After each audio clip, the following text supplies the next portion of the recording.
श्री शिवाय नमस्तुभ्यम महाराज। आज हम आपको बताने वाले हैं नवरात्रि में विसर्जन की संपूर्ण विधि, यानी कि सामग्रियों का हमें क्या करना है और नारियल का क्या करना है, साथ ही हमें विसर्जन कैसे करना चाहिए और विसर्जन हमें कब करना है, कलश किस दिन उठाना है, सामग्रियों का विसर्जन किस दिन करना है।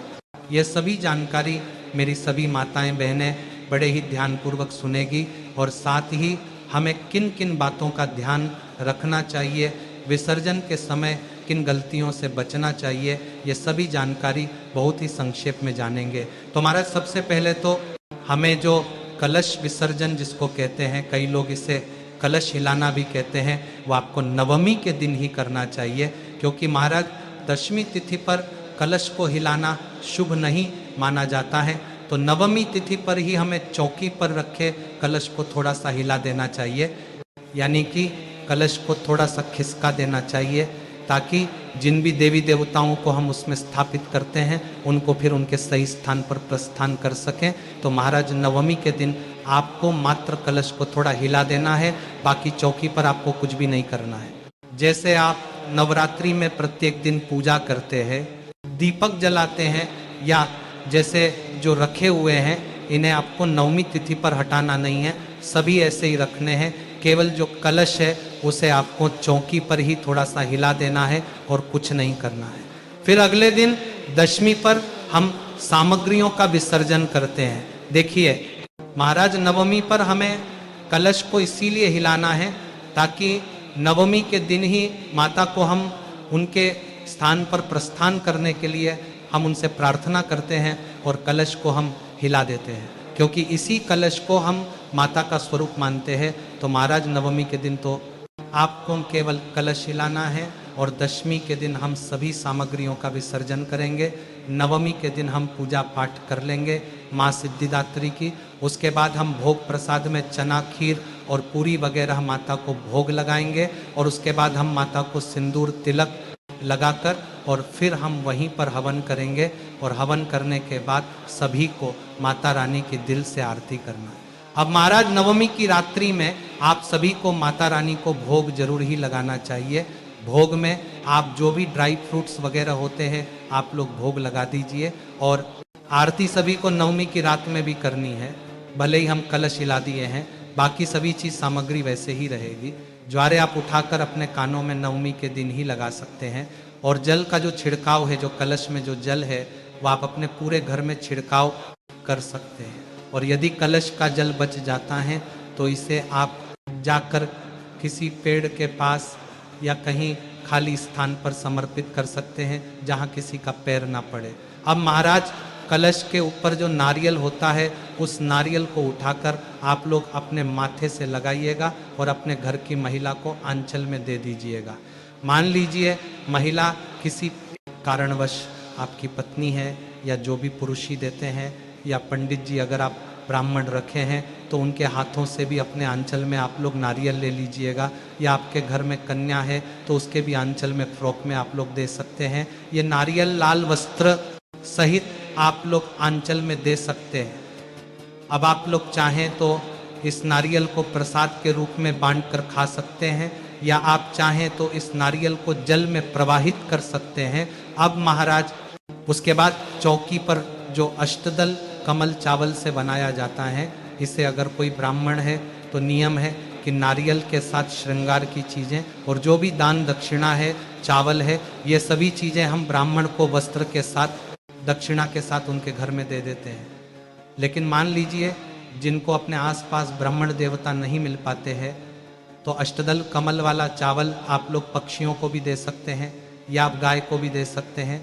उसके बाद महाराज जो भी श्रृंगार की चीज़ें हैं जो आपने माता रानी को अर्पित की थी, इन्हें आप स्वयं ही इस्तेमाल कीजिएगा, या आप चाहें तो इन्हें किसी ब्राह्मण देवता की पत्नी को भी दान कर सकते हैं। देखिए मान लीजिए अगर ब्राह्मण नहीं मिलते हैं तो माता का आशीर्वाद समझकर आपको ही इन्हें उपयोग कर लेना है, या किसी बहन बेटी को भी हम लोग दे सकते हैं। अब महाराज ध्यान दीजिए, नवरात्रि में जो आप रोजाना दीपक लगाते हैं वह नवमी के दिन भी आपका जलना चाहिए।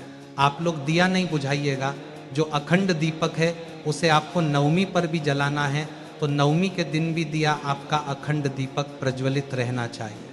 तेल वगैरह का ध्यान रखिएगा। और दशमी के दिन भी दिया कभी भी खुद से ना बुझाएं, क्योंकि दीपक में जितना तेल है वह जलकर बुझ जाएगा। महाराज ऐसा नहीं करना कि हम सभी सामग्री ले जा रहे हैं विसर्जित करने के लिए, तो दिया बुझा, कभी भी ऐसी गलती आपको नहीं करना चाहिए। अब ये सभी कार्य होने के बाद माता को सही स्थान पर विराजमान कर दीजिए। जो उनको चुनरी वगैरह आपने चढ़ाई हैं वो दोबारा भी फिर से हम पूजा में माता को इस्तेमाल कर सकते हैं। किसी देवी देवता को ओढ़ा सकते हैं, माता को ही ओढ़ा कर रख लीजिए। और आपने चौकी पर जो भी मूर्ति रखी है या फोटो प्रतिमा रखी है तो फिर उनके सही स्थान पर रख दीजिए। लेकिन महाराज नवमी के दिन कुछ नहीं करना है। नवमी के दिन केवल आपको कलश हिलाना है, बार बार आपको बताया जा रहा है। तो महाराज दशमी के दिन माता को उनके सही स्थान पर रख दीजिएगा जहाँ मंदिर है आपका, और बाकी चीज़ें आपको विसर्जित कर देना है। इसी के साथ चौकी पर जो लाल पीला वस्त्र वगैरह आप लोग बिछाए हैं वो भी पुनः किसी भी पूजा में इस्तेमाल कर सकते हैं। इसे आपको कहीं भी विसर्जित नहीं करना है। अब महाराज कई लोग चौकी पर 9 ग्रह भी सुपारी के रूप में स्थापित करते हैं, तो 9 सुपारी है, उसको क्या करेंगे, विसर्जित कर देंगे या रखेंगे? तो ध्यान दीजिए, सुपारी कभी भी अशुद्ध नहीं होती है, तो आप इसे भी पुनः उपयोग कर सकते हैं। अब मिट्टी के जो कलश वगैरह है वो जैसे दोबारा हम इस्तेमाल नहीं करते, अशुद्ध माना जाता है, तो आप लोग अगर लोटा रखे हैं तब तो कोई दिक्कत ही नहीं है।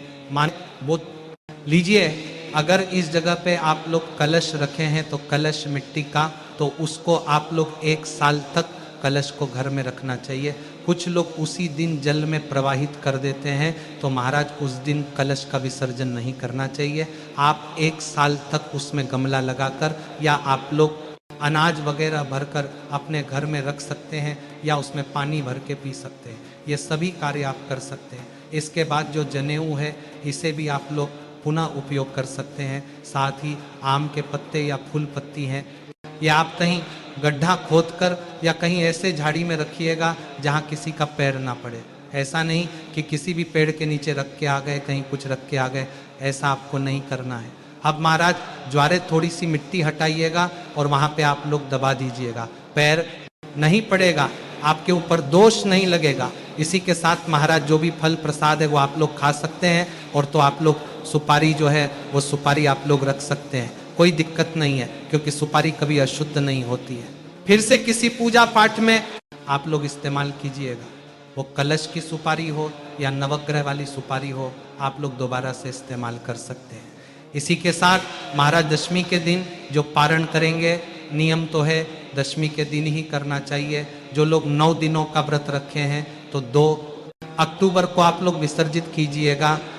तो आप लोग सभी सामग्री पहले विसर्जित कर दीजिएगा, स्नान ध्यान करके पूजा पाठ कर लीजिएगा और विसर्जित करके माता को पहले भोग लगा दीजिएगा।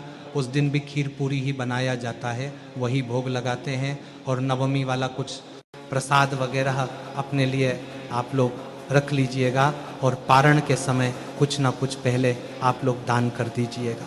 पैसा हो गया, अनाज हो गया, वस्त्र हो गया, इतने दिन का आपने कठिन व्रत रखा था और आप लोग दान करके और माता को भोग लगाकर वह प्रसाद भी हो जाएगा।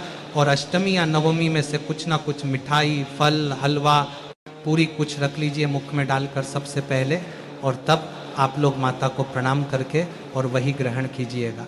तो महाराज ये थी नवरात्रि में विसर्जन की संपूर्ण विधि। यदि आपको ये जानकारी पसंद आई हो तो वीडियो को लाइक और चैनल को सब्सक्राइब जरूर करें। श्री शिवाय नमस्तुभ्यम।